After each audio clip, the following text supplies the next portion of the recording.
할렐루야. 하나님의 은혜가 예배한 이곳 가운데 가득하기를 주님의 이름으로 축원합니다. 우리 함께 선언할까요? 내려놓음으로 숨쉬자. 예배로 숨쉬자. 사역으로 숨쉬자. 날마다 주의 은혜로 살아 숨쉬는 우리 영진가족들 되어지기를 주님의 이름으로 축원합니다. 여러분, 시원하게 비가 내리고 있습니다. 이 내리는 비를 바라보며 누군가는 더위가 다 씻겨 내려갔다고 감사하는 반면에 어느 누군가는 땅이 질퍽거리고 습하다고 불평하는 이가 있을 것입니다. 소망하는 것은 날마다 감사의 자리에서 주신 것에 하나님 주신 최고의 선물임을 기억함으로 하나님께 영광 올려드리는 우리 영진가족들 되어지기를 주님의 이름으로 축원합니다. 여러분 한번 생각해 보시겠습니까? 사탄이 한 도시를 완전히 점령한다면 어떤 일이 벌어질까요? 이 질문은 도널드 G 반하우스라고 하는 그 기독교 변증학자가 우리에게 던진 질문입니다.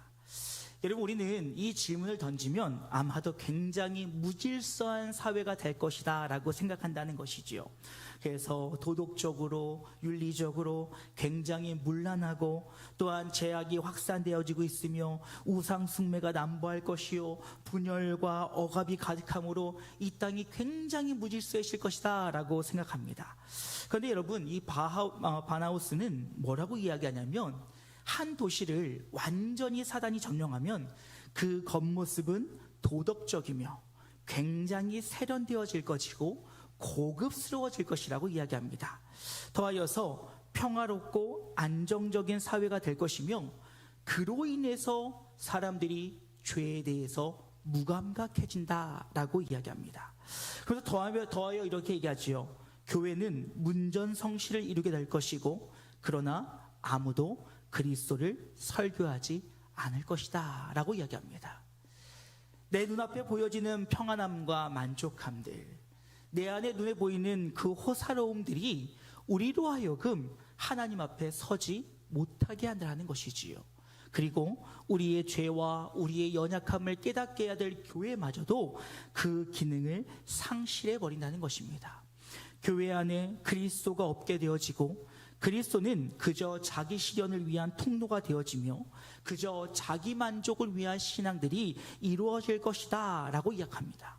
그러면서 이 반하우스는 뭐라고 이야기하면, 도련한 혼란도 전쟁도 아닌 편안한 평화 속에 복음이 사라지게 될 것이다 라고 이야기하고 있어요. 여러분, 어떻게 이 얘기가 공감이 조금은 되십니까? 여러분, 젊은 목사가 참 이런 말하면 웃길 것 같지만, 제가 어렸을 때만 해도 정말 교회마다 기도 소리가 끊이지 않았습니다. 수요일, 금요일 정해진 요일이 어디 있겠습니까? 월요일부터 주일까지 하루도 쉬지 않고 교회에는 기도하는 사람들이 있었으며, 저는 지금도 기억하는 것이 월요일 저녁만 되면 어머니의 손에 이끌려 산상기도회를 따라갔던 것이 기억이 납니다. 하늘산으로 갈멜산으로 온갖 산을 다다니며 그 바위에 무릎 꿇고 기도하던 그 모습들이 제 눈에는 아직까지 생생하다는 것이지요. 물론 이 나라가 사단이 점령한 나라는 아닙니다. 하나님께서 이 나라와 이 민족을 통하여 하나님의 놀라운 일을 행하실 줄로 믿습니다. 허나 어느 순간 우리 안에 있는 평안함과 안락함들, 만족함들이 하나님을 찾고 있지 않다라는 것입니다.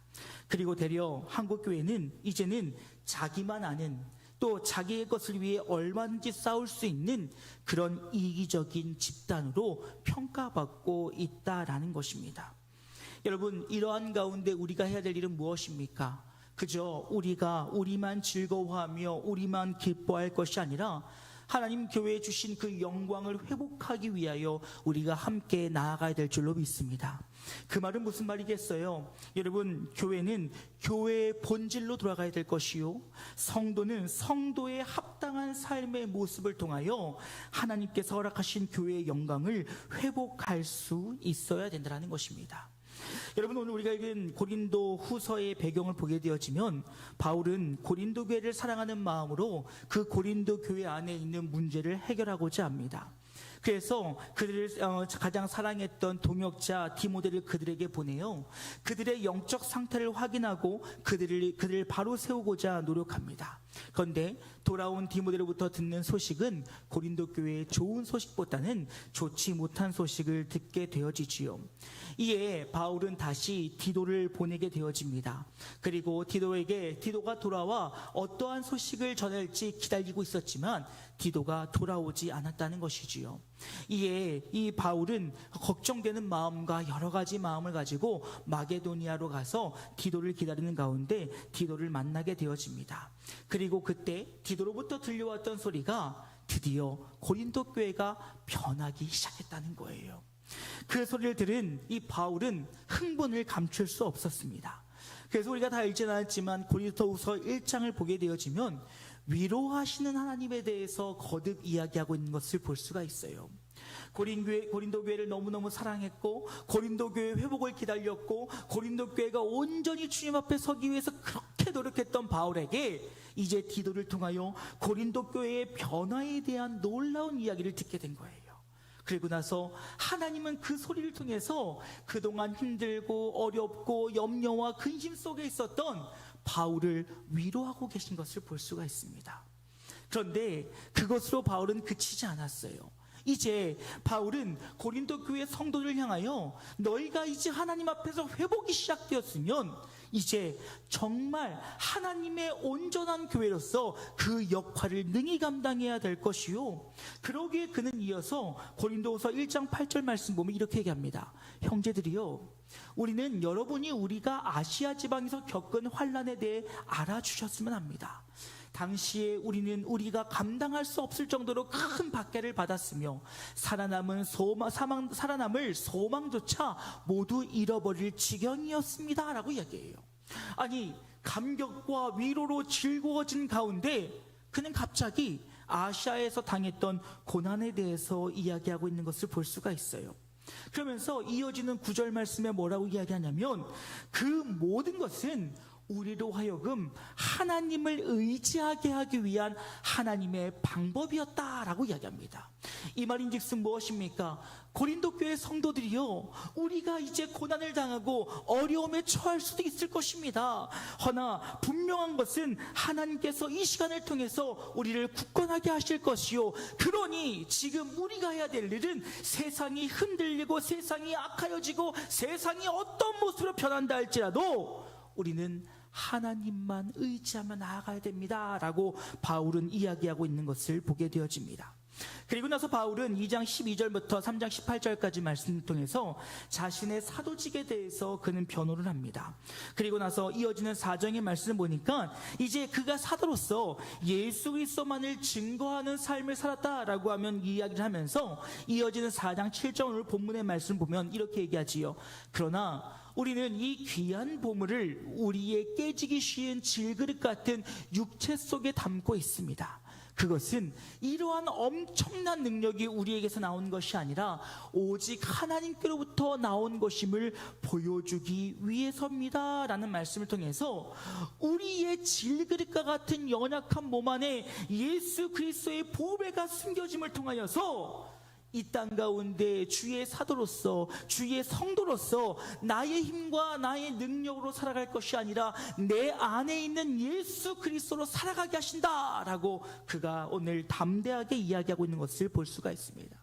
그리고 이제 내 안에 보배로운 예수 그리스도를 품은 자들이 어떠한 모습으로 살아갈 때 이 질그릇과 같은 우리의 연약함이 하나님 나라를 위하여 사용되어질 수 있을지를 그는 이야기하고 있다는 것입니다.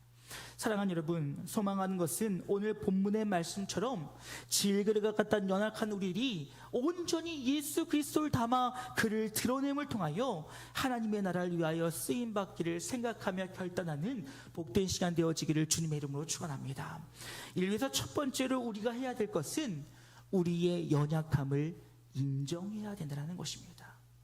여러분, 우리가 하나님 앞에 나아갈 때 가장 먼저 해야 될 것은 나의 연약함을, 나의 죄됨을 고백하는 것부터 시작된다는 사실을 여러분 잊지 않으셨으면 좋겠어요.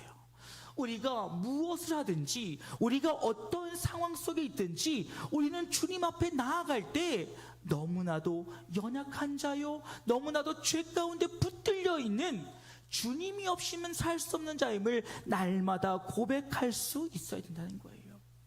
여러분, 성경은 우리를 질그릇으로 표현하고 있습니다. 주님은 토기장이시요 우리는 진흙이니 주님께서 우리를 빚으시는 대로 우리는 그렇게 살아갈 수밖에 없다라는 것이지요. 즉, 우리의 인생은 주님께서 창세 전부터 계획하셨으며 하나님의 그 철저한 계획 가운데 우리를 섭리해 나가시니 우리는 우리의 삶의 주인 되시며 우리의 모든 것 대신 오직 하나님만 분만을 의지하며 살아가야 된다는 것입니다. 그건 여러분, 바울은 뭐라고 이야기합니까? 나의 나된 것은 오로지 주의 은혜라는 거예요. 오늘 내가 이 모습으로 설 수 있는 것, 오늘 내가 이 모습으로 살아갈 수 있는 것, 오늘 내가 이 모습으로 주님 앞에 나아갈 수 있는 모든 것의 주권은 하나님 손에 있다는 거예요. 그러니 우리의 인생은 하나님 앞에 연약하죠. 우리의 인생은 질그릇과 같이 연약하여 쉽게 깨어질 수밖에 없다라는 거예요. 그러니 여러분, 바울도요, 하나님 앞에서 자신을 질그릇이다라고 표현함을 통하여 나의 육신과 나의 나됨은 아주 연약하고 부족하게 짝이 없음을 그는 그의 입술로 고백하고 있는 것을 볼 수가 있습니다.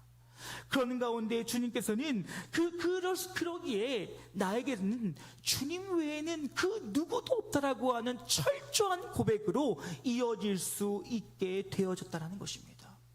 앞서서도 이야기했던 것처럼 바울은 주의 복음을 위하여서 많은 고난을 당하였어요. 여러분, 성경을 보십시오. 바울이 기뻐하며 즐거워할 때는 그렇게 많지 않아요. 그가 다메섹 도상에서 예수를 만나고 난 뒤에 그의 인생은 고난의 연속이었다라는 사실입니다. 그리고 여러분, 오죽하면 앞서 이야기했던 것처럼 1장 8절에는 내가 살 소망까지 끊어질 정도로 많은 고난을 받았다는 거예요. 그런데 여러분, 이어지는 1장 9절 말씀 또 이렇게 얘기합니다. 우리 마음에는 사형 선고 받은 것 같은 느낌이 들었지만 이런 일이 일어난 것은 우리가 우리 자신을 의지하지 않고 죽은 사람을 다시 살리시는 하나님을 의지하도록 하기 위한 것입니다 라는 말씀을 통해서 나의 연약함과 나의 부족함과 나의 한없음을 주님 앞에 고백함을 통하여 하나님께서는 전적으로 하나님을 의지하게 하셨다는 거예요. 그리고 나서 이어지는 10절 말씀에 또 이렇게 얘기합니다. 하나님이 그처럼 큰 죽음의 위험에서 우리를 건져주셨으니 앞으로도 건져주실 것이며 또 건져주시리라 믿습니다 라고 하는 이 믿음 앞에 바울은 당당히 나아갈 수 있었던 거예요. 여러분, 지금까지 있었던 그의 고난으로 모든 것이 끝났습니까? 아니요. 그의 고난은 계속되는 거였어요. 허나 그는 내 안에 주님이 계시기에 나는 연약하고 나는 아무것도 할 수 없기에 주님을 의지하며 나아갔을 때 앞으로 내 앞에 벌어질 모든 일도 주님을 의지하며 나아갈 수 있으니 나는 두렵지 않습니다. 염려되지 않습니다. 걱정되지 않습니다. 그리고 주의 복음을 위하여 담대히 나아가겠습니다 라고 선포할 수 있다는 것입니다. 사랑하는 여러분, 소망하는 것은 날마다 주님 앞에 우리의 연약함을 고백할 수 있기를 주님의 이름으로 축원합니다. 날마다 의지를 갖고 살아가려 노력하지만, 날마다 이를 악물고 버텨보려 노력하지만 그때마다 넘어지고 쓰러지는 우리의 모습들, 이것들 숨기지 마시고 나를 나보다 잘 아시는 주님 앞에 나의 모든 연약함을 고백하여 하나님의 강하심을 덧입는 하나님의 사람들 되어지기를 주님의 이름으로 축원합니다. 그런데 두 번째로 우리는 나의 그 연약함을 주님 앞에 깨어뜨리고 예수 그리스도를 나타내는 삶을 살아야 된다는 것입니다. 여러분, 말씀을 듣다 보면 조금 뭔가 상반된 이야기를 하는 것 같습니다. 우리는 연약하기에 질그릇이기에 하나님을 의지해야 된다. 그런데 갑자기 또 그 질그릇을 깨트려서 예수를 드러내야 된다. 여러분, 이 이야기를 오해하면 안 된다는 거지요. 여러분, 우리가 주님을 의지하며 나가야 될 것은 무엇입니까?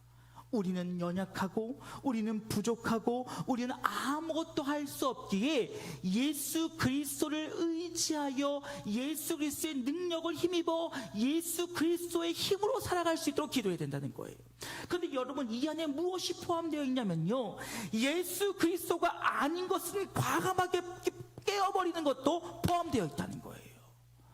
즉, 우리가 지켜야 될 것은 나의 자존심, 나의 마음, 나의 어떤 것, 그것이 아니라 우리는 철저히 하나님을 의지함을 통하여 예수 그리스도 아닌 모든 것들은 철저히 깨어뜨림으로 내 안에 있는 예수 그리스도를 드러낼 수 있어야 된다는 거예요. 여러분, 바울은 뭐라고 얘기합니까? 질그릇과 같은 나에게 보배가 담겨졌대요. 즉, 예수 그리스도의 복음이 이제는 내 안에 들어왔다는 것입니다. 즉, 하나님과 나와 예수 그리스도 나와의 놀라운 연합이 일어났다는 거예요. 그러면 이제 우리의 연약함, 사람의 연약함, 사람의 부족함들은 모두 다 깨어버려야 된다는 거예요. 그리고 내 안에 나를 새롭게 하고 나를 온전케 하고 나를 온전히 주 앞에 새롭게 하시긴 그 예수 그리스도의 형상이 나의 삶을 통하여 나의 모습을 통하여 드러낼 수 있어야 된다는 거예요. 그런데 여러분, 바울은 8절 이후 말씀에 이렇게 얘기합니다. 우리가 사방으로 우겨쌈을 당하여도 쌓이지 아니하며 답답한 일을 당하여도 낙심하지 아니하며 박해를 받아도 버림받지 아니하며 거꾸로 뜨림을 당하여도 망하지 아니하고 우리가 항상 예수의 죽음을 몸에 짊어짐은 예수의 생명이 또한 우리 몸에 나타나게 하려 함이라 라고 이야기하고 있어요. 즉, 우리의 삶과 우리의 삶 속에 고난이 찾아올 때 그 가운데 우리의 모든 것들이 주 앞에 산산조각남을 통하여서 우리 인생에 주님밖에 없음을 드러내게 하신다는 거예요. 여러분, 우리가 고난 가운데 있어도 어려운 가운데 있어도 담대하게 설 수 있는 이유는 무엇입니까? 바로 그 부활의 첫 열매가 되신 예수 그리스도께서 부활하신 것 같이 우리도 부활할 수 있다는 부활의 확신과 생명의 능력이 내 안에 있을 때 우리는 그 어떤 것도 주님 앞에 완전히 산상조각내어 깨트릴 수 있다는 사실을 기억하실 수 있기를 주님의 이름으로 축원합니다. 내가 이 생의 자랑으로 잡고 있던 것, 내가 이 생에 나의 그 어떤 것들로 포기하지 못했던 것들, 그것들을 산산이 조각내어짐은 주님께서 내 인생을 책임져 주시며 주님께서 부활하신 것 같이 나도 부활의 자리로 이끄셨다라고 하는 확신이 있기에 우리는 얼마든지 나의 자존심, 나의 생각, 나의 세상에 붙잡고 있는 이 모든 것들을 주님 앞에 깨어드릴 수 있다라는 거예요. 여러분, 우리 안에 보배로운 예수 그리스도가 계시다라면 우리를 깨지 않으면 예수 그리스도가 보일 수 없다는 거예요. 내가 중요하게 여기는 것, 내가 이것 없이면 안 된다고 여기는 것, 그거 붙잡고 있으면 내 안에 있는 그리스도가 결코 나의 삶을 통해 나타날 수 없다는 것이죠. 허나 나의 모든 것들을 다 내려놓음을 통하여 나의 그 모든 것들을 주 앞에 산산히 깨뜨림을 통하여 우리가 주님만을 의지하며 나아갈 때 나의 삶을 통하여 나의 삶의 모습을 통하여 생명의 주인 되신 예수 그리스도가 드러나게 된다는 사실을 기억하는 이 저녁 되어지기를 주님의 이름으로 축원합니다. 그리고 마지막으로 우리는 주를 위해 살아야 한다라는 사실입니다.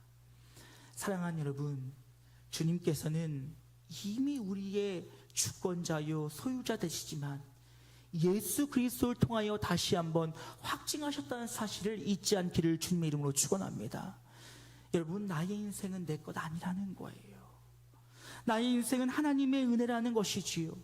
그건 여러분, 바울이 로마서에서 얘기했던 것처럼 나는 사나 죽으나 주를 위해 살 수 있는 거예요.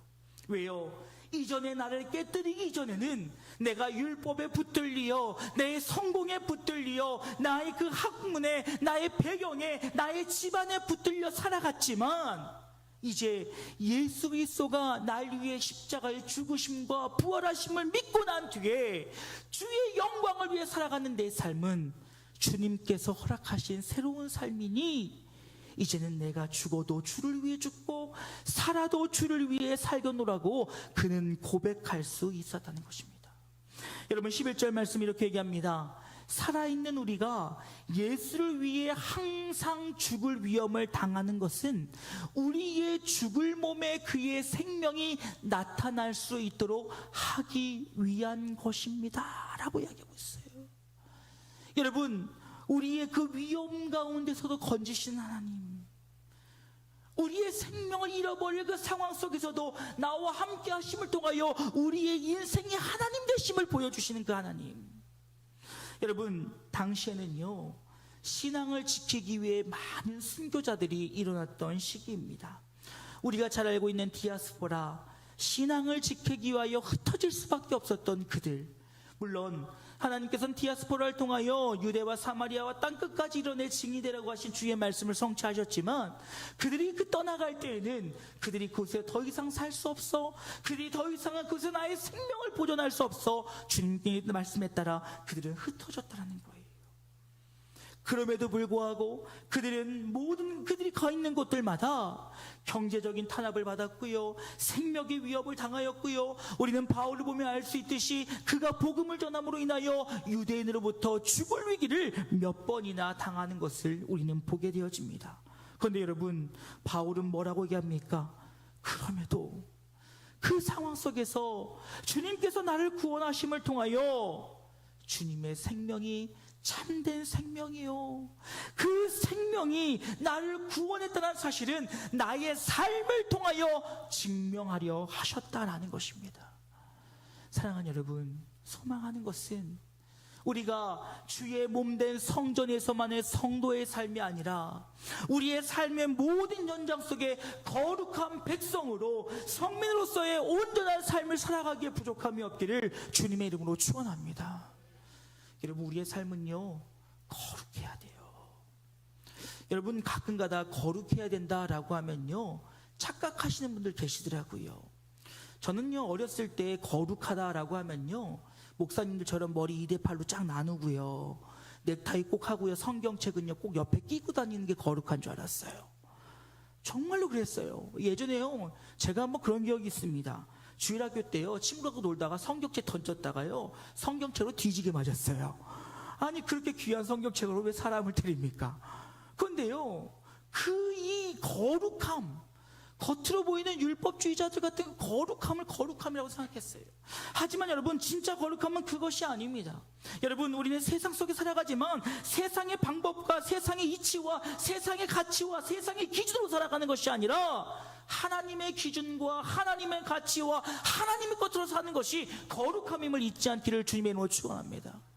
세상 사람들과 물과 기름처럼 분리되어 살아가는 것이 아니라 그들 속 안에 살아가지만 우리 안에 참된 빛을 가지고 예수 그리스도의 향기를 가지고 예수 그리스도의 그 짠맛을 가지고 그 헝클어진 세상 속에서 온전한 주의 자녀로 살아내는 것이 거룩함이니, 이제 주님은 그 일을 위하여서 예수 그리스도의 십자가에 달리시고 그를 죽음에서 부활하게 하심을 통하여 우리에게 생명을 주셨으며, 이제 그 일을 위하여 때로는 고난과 역경과 어려움을 당한다 할지라도 그 일을 통하여 주의 생명이 참된 생명임을 우리의 삶을 통해 드러내길 원하신다는 거예요.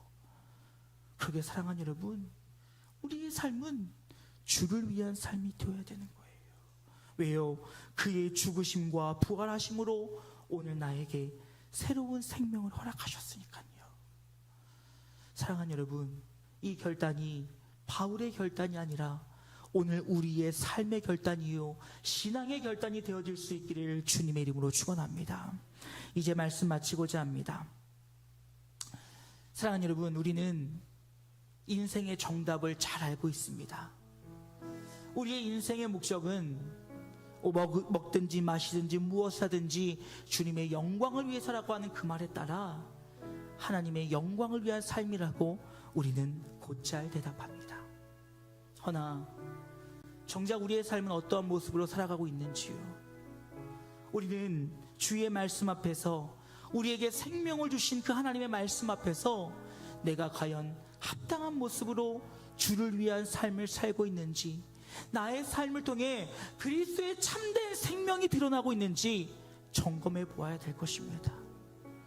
오늘 바울은 내가 하나님의 사도로 부르심을 받아 내가 주의 영광을 위해 살아갈 것이요, 이제는 나의 연약함과 나의 부족함이 아니라 예수 그리스도의 능력을 힘입어 내가 살아갈 것인데, 그 능력을 힘입어 나의 삶을 통하여 예수 그리스도가 드러나시고 그를 통하여 나에게 허락하신 새 생명의 놀라운 역사가 나타남을 통하여 내가 이 땅에서 나에게 허락하신 주의 사명을 능히 감당하겠노라고 그는 결단하고 있다는 거예요. 사랑하는 여러분, 하나님께서 저와 여러분에게 새 생명을 허락하여 주시고 주님을 위해 부르셨습니다. 그렇다면 이제 우리가 해야 될 일은 우리에게 맡기신 사명에 따라 우리의 삶 가운데 예수 그리스도를 드러내고 우리의 연약함을 다 깨어뜨리고 내려놓고 오직 주님만을 의지하여 주의 인도하심에 따라 주의 뜻을 이루어 나가는 우리 영진 가족들 되어질 수 있기를 주님의 이름으로 축원합니다. 그럴 때 하나님의 교회가 또한 성도가 성도의 합당한 모습으로 세워질 수 있으며, 성도는 나의 힘과 나의 능력으로 살지 아니하고 오직 성령을 의지하여 하나님의 은혜로 살아가게 될 때 우리의 모든 삶이 하나님께 영광이요 우리에게 주시는 은혜의 풍성함으로 더하는 은혜가 우리의 삶 가운데 임한다는 사실을 기억하는 이 저녁 되어지기를 주님의 이름으로 축원합니다. 오늘 이 찬양으로 설교 마무리했으면 좋겠어요. 주는 완전합니다 라고 하는 찬양인데요, 그 첫 가사가 이래요. 주여 우린 연약합니다. 우린 오늘을 힘겨워합니다. 주 뜻 이루며 살기에 너무너무 부족합니다. 우린 연약합니다. 그런 우리의 인생 가운데 한없는 은혜로 더하시고 주의 은혜로 덮어주시며 가질 수 없는 주의 영광이 이 땅 가운데 나의 삶 가운데 충만케 하여 주시옵소서 라고 하는 이 가사가 오늘 우리의 소망 되어지고 우리의 결단 되어질 수 있기를 주님의 이름으로 축원합니다. 함께 찬양하고 기도합니다.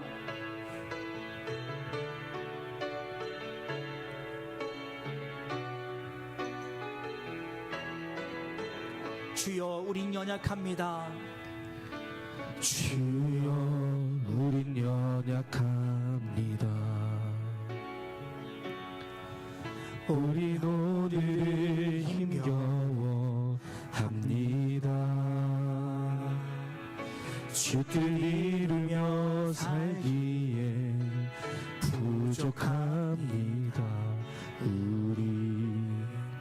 우린 연약합니다. 여러분, 우리의 연약함을 고백합시다. 주여 우린 넘어집니다.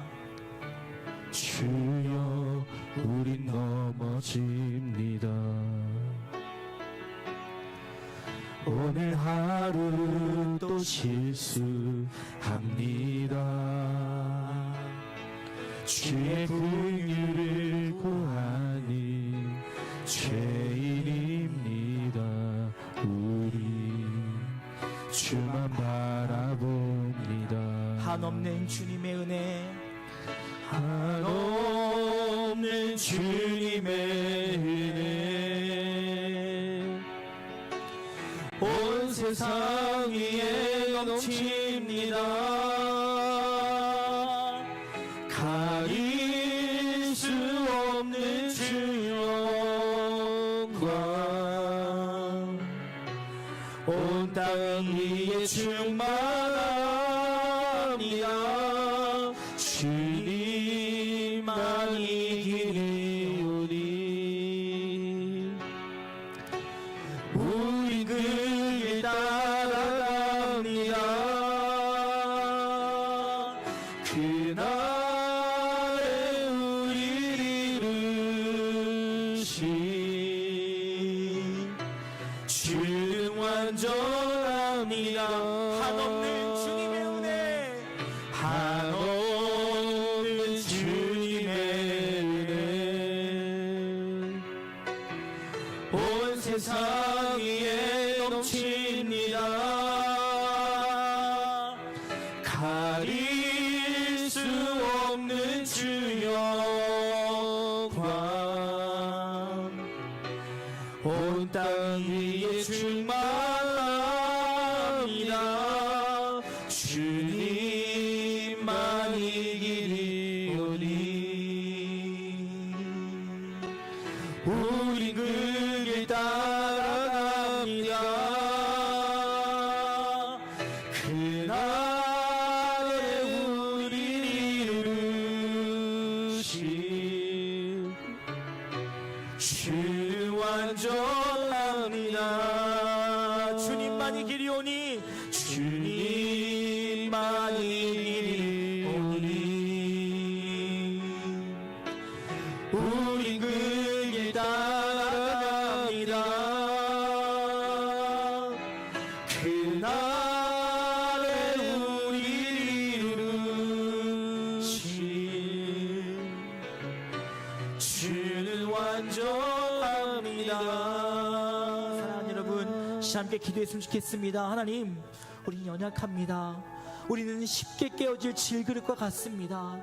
주님만 의지하게 하시고 주님만 바라보게 하시고 나의 모든 헛된 것들을 깨어버려 내 안에 있는 예수가 드러날 수 있도록 그를 통하여 주의 영광 가운데 살아가는 우리의 삶이 되어지길 원한다라고 오늘 말씀 기억하시며 주의 이름 한번 크게 부르고 함께 기도하도록 합니다. 기도하시겠습니다. 주여